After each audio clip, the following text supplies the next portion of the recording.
Hello, my lovely peaches. It's your host, Rach. Welcome to your midweek mindfulness motivation, because it doesn't have to be a Monday to start bettering ourselves. Thank you for tuning in to this week's episode of the Right Now with Rach podcast, where we keep it real and talk about all things self-improvement.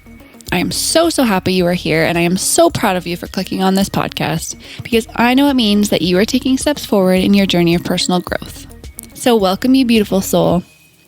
Today we're going to talk about our emotions. Yay! Have you cried today? Because it's okay if you have. You're not weak for feeling emotion. If there's anybody out there like me who cries about everything, gets overly sad about things, and then gets really happy about something else an hour later, you're not alone. And you are not annoying, and you're not bipolar. You're probably just sensitive and feel emotions very deeply. And guess what? There's absolutely nothing wrong with that. Stop apologizing for your emotions.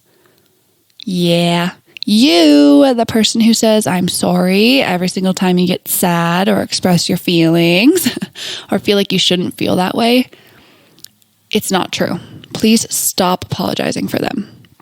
You never have to say sorry for feeling sad or frustrated or angry or jealous or whatever emotion you're feeling.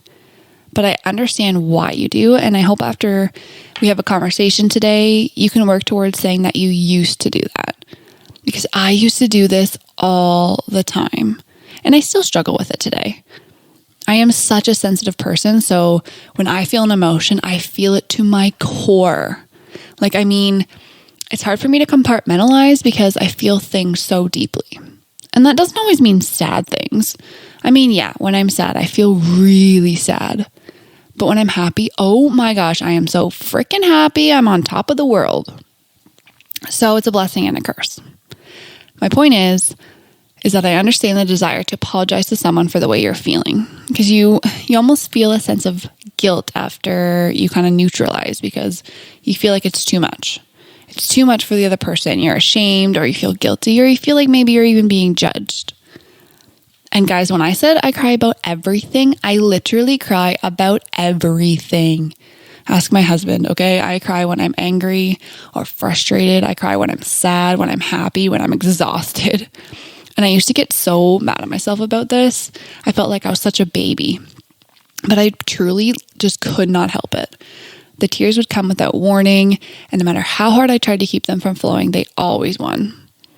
I used to feel so guilty for my feelings, like I was just being too sensitive, I was a burden for crying about something that seemed quote unquote small. And sometimes I still struggle with that, but the thing I've learned is your feelings can never be wrong, and nobody can tell you that they are. Nobody has the right to tell you that you shouldn't feel a certain way. That should never be a sentence that comes out of anyone's mouth, even yours. So please don't ever tell somebody that their emotions are not appropriate. Emotions are subconscious reactions to situations. They're instant and they're instinctual, and we all react and feel differently to different situations based on our own personal experiences, which is not something we can control, at all. But I think a lot of times we don't realize that there's a significant difference between our emotions and our reactions. And that point's very important, so I will come back to that in a minute. And it also depends on, who we're conversing with. Most of the time when we feel upset about something, and upset's going to encompass many emotions here, okay? It can be sad, disappointed, frustrated, angry, or a combination of those, so just stay with me. So most of the time when we're upset about something, if there is a person on the receiving end of those feelings, they do not feel the same way about that situation, right?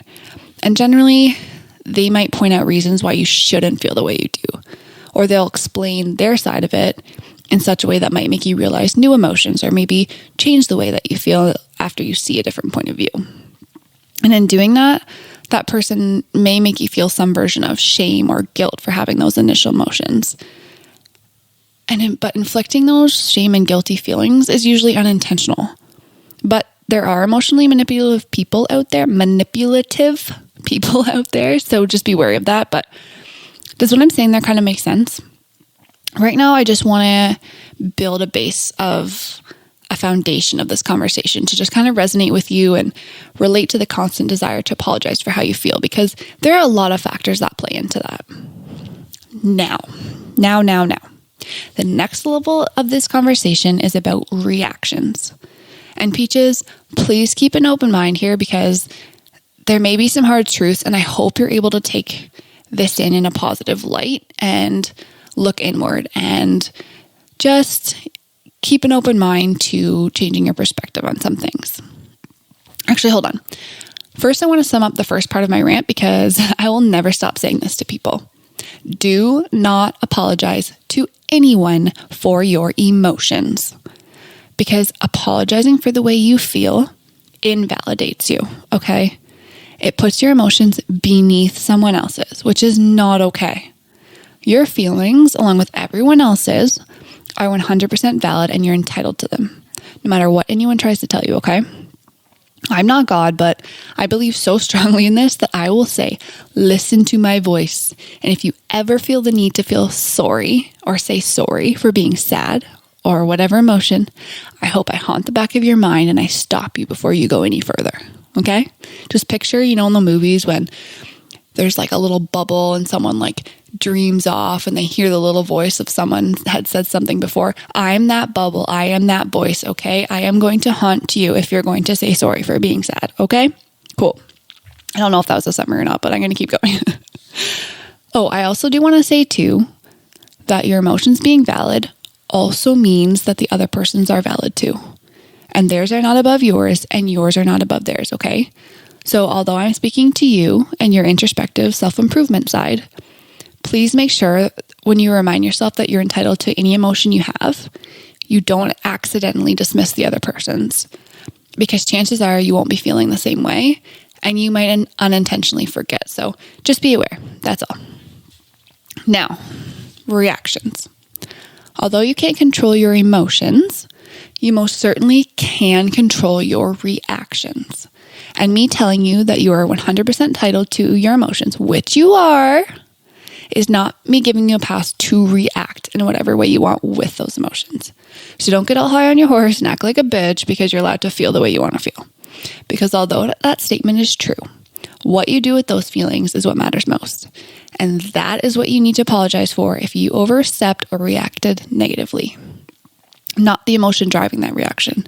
It's really important to differentiate between these two things right now, because your emotion is what your inside instinctual feelings are, and reactions are your physical and verbal projections. I'm just going to break that down with a quick example because I really want to make sure I'm articulating this point. Okay, so we talked about what emotions are: the feeling of being sad, happy, angry, jealous, nervous, etc. Reactions are things like what we say and what we do with our face and what we choose to do with our bodies, how we react with our bodies in a certain way. Okay, here's a scenario, and I'm going to sound like a kindergarten teacher and I'm going to be annoying, but this point is really important. So let's say Bob finds out that his boss is going to fire him for a bullshit reason. Bob is angry. Cool. He raises his fist at his boss and he throws everything off his desk. Okay, angry is Bob's emotion. I know I'm annoying. Stay with me. Bob's emotion is anger.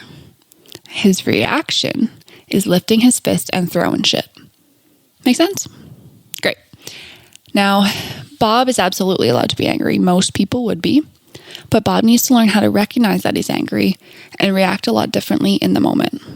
This is not to say that Bob can't, get in his car later and scream his head off and let it out to the universe or bang on his steering wheel or whatever will make him feel better when he's alone.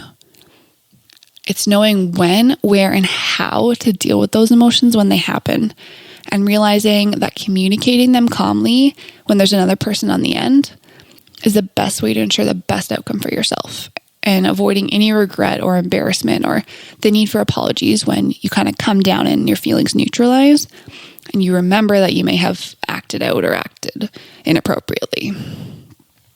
We need to be able to calmly communicate how we feel with others and be open to their response.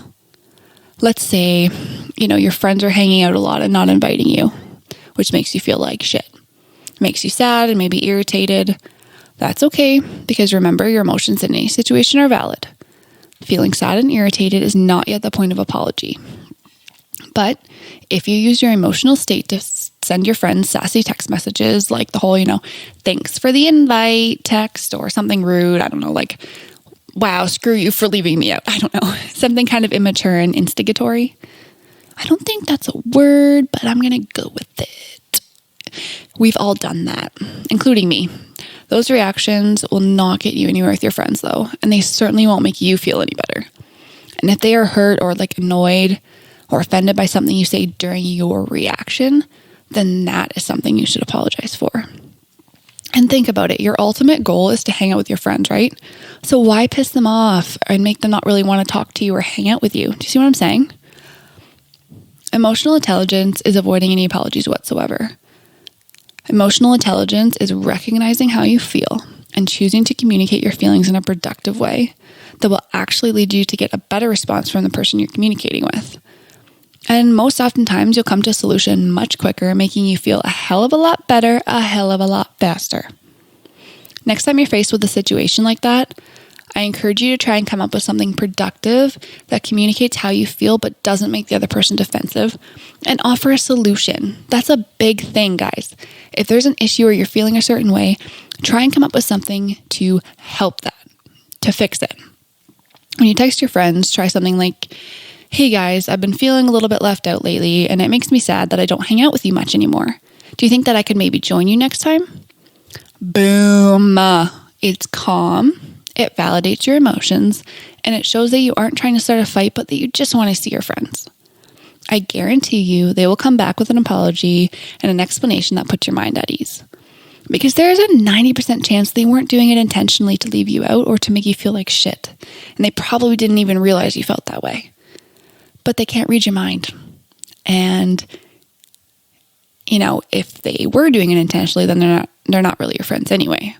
But maybe you work a lot and they didn't want to bother you, or they didn't know your schedule. They'll say something like that, and then boom, they ask you to join them next time, and all is peachy. If you were to take those emotions and use them in a confrontational manner, the situation would have gone a lot differently.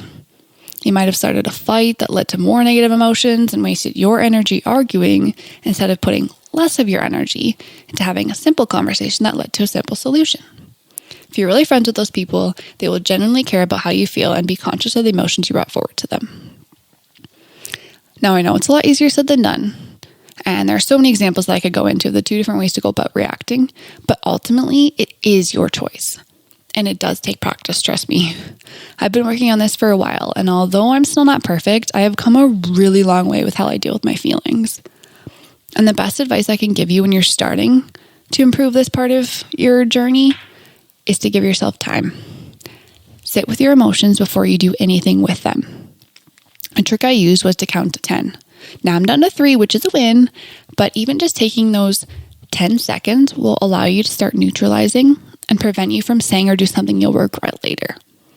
How many of us can say that we've said or done something we feel ashamed of when we were angry? I know I can.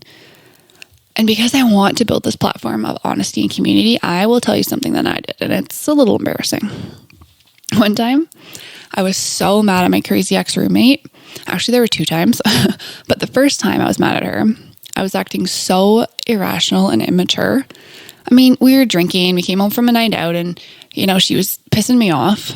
So I took her favorite can of Pringles she had in the cupboard, and I poured them all over the floor. Like, what? Like, that is so embarrassing to say out loud now.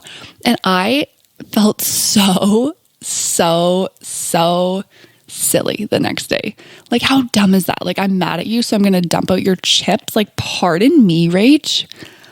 Good Lord. Mind you, like I said, I was drinking at the time, but still, like, that is no excuse for being so immature. The second time I was so angry with her was one of the 2 times in my life that I saw red, okay? And it was not pretty. She had done something that night that no one you're supposed to call a friend should ever do. And again, night out, we were drinking, always alcohol involved, but when she came home, I let her have it, okay? I was screaming at her, calling her all the names in the book. I mean, she was more than giving it back to me too, but I threatened multiple times to punch her in the face. And when she yelled at me, do it, I wound up and I actually went for it, which I likely would have actually gone through with if one of my buddies hadn't walked in at the exact moment and stopped me. Thank you, Marcus. But I am so ashamed and embarrassed of how I acted that night. I wish I knew how to take a breath and think about what I was doing before doing it. Especially since, I felt no better than her after stooping to her level. And it takes willpower and it takes mental strength to fight that moment, especially when you're a little bit intoxicated. It's a lot of practice. And that was several years ago now. And anybody who knows me will tell you, that is not at all who I am. I am a usually very calm person. I've never punched anyone in my life. And I most certainly would, hopefully, never react that way now. But I was angry, and I used that emotion to justify my actions at the time. And those actions are what I needed to apologize for. I did not have to apologize for being angry, because I had every right to feel the way that I did. But for the words and actions I used while I was angry, that I did apologize to her for. Now when I'm angry, I either don't speak in fear of saying something I'll regret, or I'll pause and then explain calmly what I'm feeling and why I'm feeling that way. What the other person does in reciprocation to you is not under your control.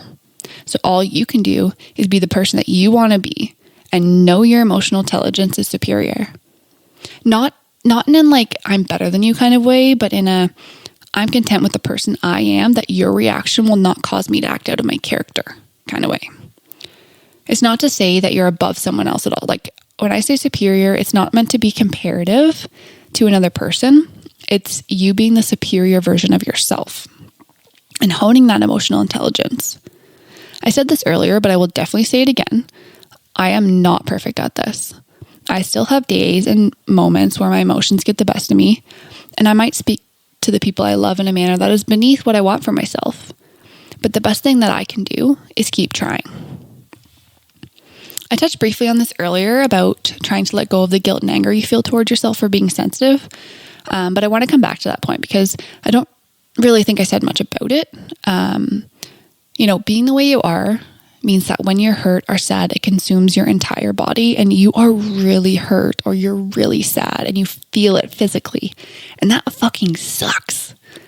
But I want you to think about how beautiful it is too. Because when you feel, love, you give it all of you. You love so deeply that it touches the furthest parts of your soul. And when you're happy, your body could explode with sunshine. You smile so much more, and the little things throughout your day make you happy. Sometimes these things feel extreme, and sometimes they are. But trust me when I tell you that it is such a blessing. You get to have the most out of this life. You get to experience everything to its fullest. We only get one life to live, so why not squeeze it for everything it's got? Switch your mindset from feeling deeply is a burden to my ability to feel is a blessing. Think about it. What's the alternative? Shut it off and become numb?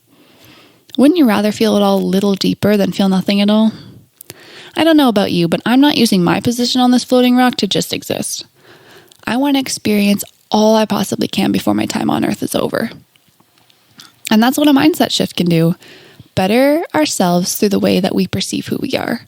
And working to be better for us will bring us fulfillment. I am a very firm believer in the idea that being grateful for more things will bring you more things to be grateful for. Be grateful for who you are and your unwavering ability to engage in emotion deeper than the surface. Accepting and embracing the fact that you're sensitive is the first step to conquer in developing what is called emotional intelligence. The next step is controlling your actions and reactions when feeling these emotions, because that's what can get you into trouble. But please lean into the way that you're feeling. Recognize it, own it, harness it, don't push it down. Express it productively and go feel it to its fullest when you're alone or when you're with someone safe, Yell, cry, scream, dance, do whatever you have to do to embrace how you're feeling. And remember that it's a blessing you do not need to apologize for. And with that, today's topic has come to an end. Thank you for listening, and remember, lovelies, your direction is more important than your speed. A step forward, even if it's just one, is a step in the right direction and progress you should be proud of. You are beautiful, you are smart, and you can do anything. Talk soon. Mwah.